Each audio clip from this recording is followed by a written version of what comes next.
51 रुपयाची पावती फाडतात, परंतु बाहेर वावर करताना अशा पद्धतीच्या भ्रमामध्ये निर्माण राहतात की जशी काही त्यावरती 2 शून्य जास्त मांडून 5001 ची पावती केली. ते रस्त्याने जाणाऱ्याला हाका मारून सांगतात इकडे या.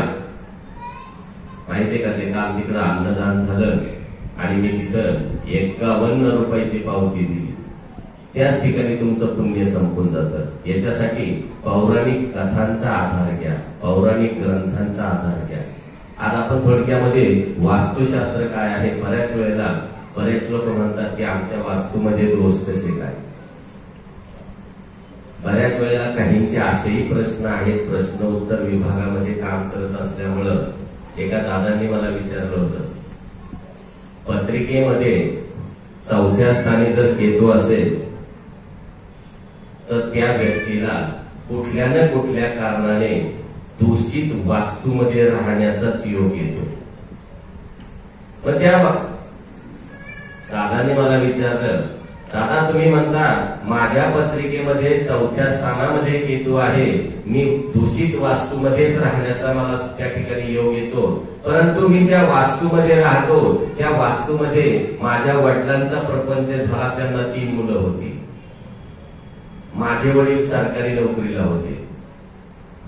ज्या वेळेला ते निधन पावल्यानंतर त्या वास्तूमध्ये आमच्या 3 भावांपैकी मी शेवटचा, मला त्या ठिकाणी त्या वास्तूमध्ये राहण्याचा योग आला. मग त्यांना जर त्या ठिकाणी प्रगती झाली असेल तर माझ्या वेळेला तुम्ही कसं काय म्हणता वास्तू दोष आहे. याचं उदाहरण असं आहे, एखाद्या दादांना जर कावीळ प्रकार झाला आणि ती कावीळ जर 5% असेल तर तुमच्या शरीराला काही त्रास होत नाही, परंतु तुम्ही त्या कावीळीकडे दुर्लक्ष केलं आणि ती कावीळ जशी दिवस जातात त्या पद्धतीनं ती वाढत राहिल्यानंतर 50% कावीळ झाल्यानंतर तुमच्या शरीराला यातना सुरू होतात. कावीळ होती अगोदर होती की नाही, होती, परंतु ती कमी प्रमाणात होती. तुम्ही त्याच्याकडे इग्नोर करत चालला आणि वयाच्या समजा 5व्या वर्षी तुम्हाला 5% कावीळ झाली असेल आणि 6व्या वर्षी तुम्हाला 50% झाली, तर तो 1 वर्षाचा कालावधी तुम्ही दुर्लक्ष केल्यामुळं ती 50%वर गेली आणि मग नंतर 5 वर्षाच्या कालावधीमध्ये झालेले काविळीचा त्रास तुम्हाला 6व्या वर्षी सुरू होतो. असंच तुमच्या वडिलांच्या काळामध्ये सुद्धा त्या वास्तूमध्ये काही प्रमाणामध्ये दोष होते. त्यांनी त्याच्याकडे दुर्लक्ष करत करत ते त्या ठिकाणी त्यांचं आयुष्य संपून गेलं आणि ज्या वेळेला त्या वास्तूचे 50-100% दोष झाले त्यावेळेला ती वास्तू तुम्हाला त्रास देते. वास्तूविषयी खूप काही बोलण्यासारखं आहे.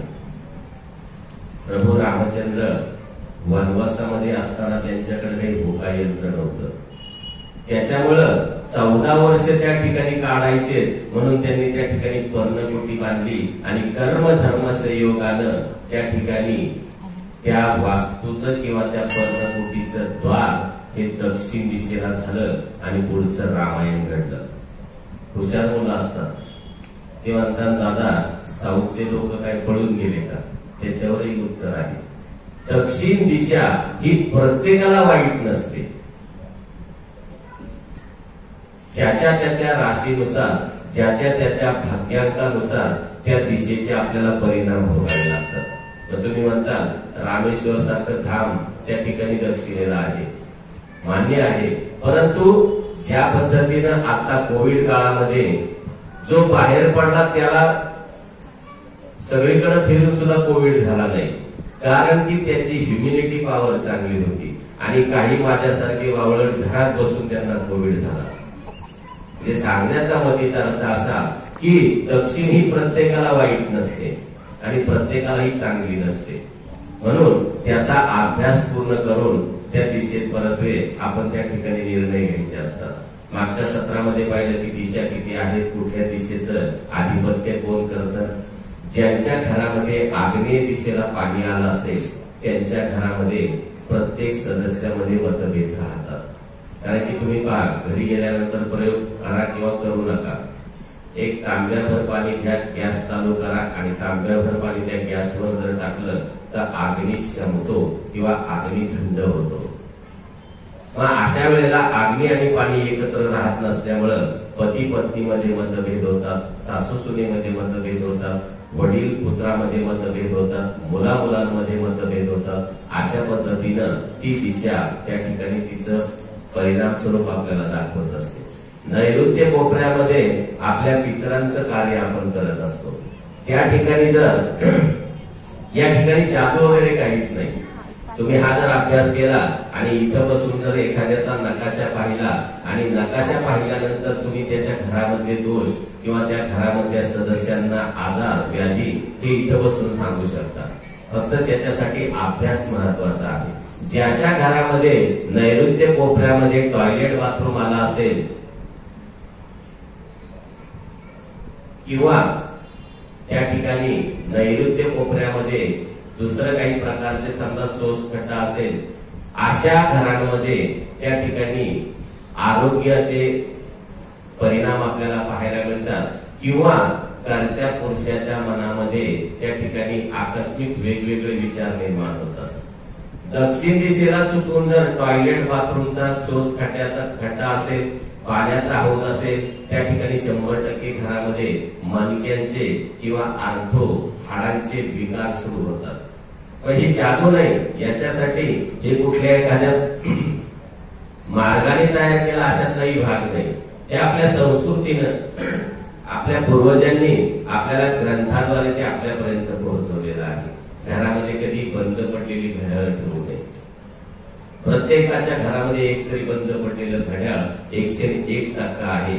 घरी गेल्यानंतर पहा. बंद पडलेलं घड्याळ जर घरामध्ये ठेवलं तर आपली कामं बंद पडायला सुरुवात होते. कारण की घड्याळच अशी एक वस्तू आहे ती अहोरात्र आणि 24 तास चालू असते. घरामध्ये रामायण महाभारताची चित्र लावू नये. बऱ्याच लोकांच्या घरामध्ये आहे. यदा यदा हि धर्मस्य, हा जो काही फोटो आहे हा तुम्ही अर्जुनाचा, भगवान श्रीकृष्णांचा. रामायण महाभारत कशासाठी झालंय हे आपल्या सगळ्यांना चांगल्या पद्धतीने ज्ञात आहे. म्हणून रामायण महाभारतासारखे फोटो नसावे घरामध्ये. इतरत्र बऱ्याच ठिकाणी आपण देव सुद्धा लावतो. बऱ्याच लोकांच्या घरामध्ये सुंदर दिसते अशी म्हणून एखादी मूर्ती असते. मग ती भगवान कृष्णांची असते, पांडुरंगांची असते आणि ती ठेवली कुठं जाते? तुमच्या शोकेस मध्ये. ज्याचं नावच आहे शोकेस, तिथं फक्त शोभेच्याच वस्तू ठेवल्या जातात. इथं जर तुम्ही देवांना ठेवलं तर देव त्या घराची शोभा करायला सुरुवात करतात. म्हणून अशा पद्धतीनं या गोष्टी तुम्हाला फक्त दिंडोरी प्रणित सेवा मार्गामध्ये सकारण म्हणजे कुठल्याही गोष्टीच्या कारण सांगून त्या ठिकाणी ते तुम्हाला सांगितलं जातं. त्याचे परिणाम तुमचे काही असे वास्तूमध्ये दोष असे आहेत की परिणाम आम्ही सांगू नये आणि तुम्ही ऐकू नये. जसं एखाद्या व्यक्ती डॉक्टरकडे गेला आणि डॉक्टरने त्याला विचारलं तुम्ही काही व्यसन करता का? हा म्हटलं मी तंबाखू खातो. डॉक्टरने त्याला फक्त सांगितलं की आजपासून तंबाखू खाणं बंद करा. त्याच वेळेला त्या व्यक्तीने समजून घ्यायचं की आपण कॅन्सरकडे वाटचाल करत आहोत. तो आपला एक इशारा आहे. म्हणून आपण जसं डॉक्टरने सांगितलं की आपण पटकन ऐकतो, त्याला कुठले काही परत उलट उत्तर करत नाही. अशा पद्धतीने काही दोष असे आहेत की बदला म्हटल्यानंतर कालांतराने होईना तुम्ही त्याच्यामध्ये बदल घडवले पाहिजे. नाही बदल घडवले तर त्याच्यासाठी आपल्याकडे काही विना तोडफोड त्याचे प्रयोग किंवा विना तोडफोड आपण त्या ठिकाणी काही उपाययोजनाही करू शकतो.